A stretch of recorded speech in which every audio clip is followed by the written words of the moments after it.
In Last Day on Earth, there's one thing that titanium, carrot stew, and a brick all have in common, and it's that they all require a fuel source to be made, and a lot of other items in Last Day on Earth also follow this same requirement, so understanding fuel is really important for progressing in the game.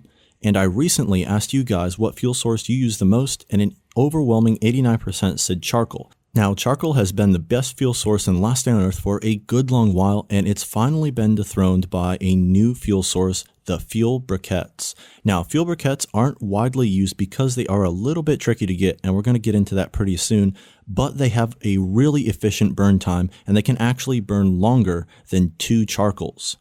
So you will need the ATV, and if you haven't gotten that yet, I'd recommend checking out my ATV build guide because that will help you plan out the steps you need to take to get the most important parts for it.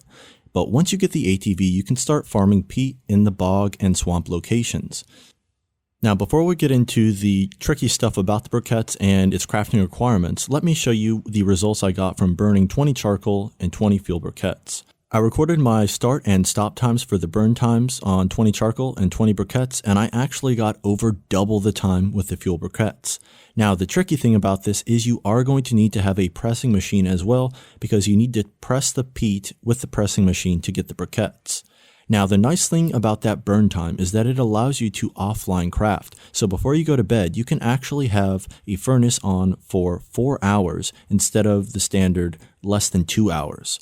Now, that burn time does sound good from a convenience point of view, but peat can actually be better used to make bricks, and you're going to need a lot of peat to make level 5 walls and some other crafting requirements inside the game as well.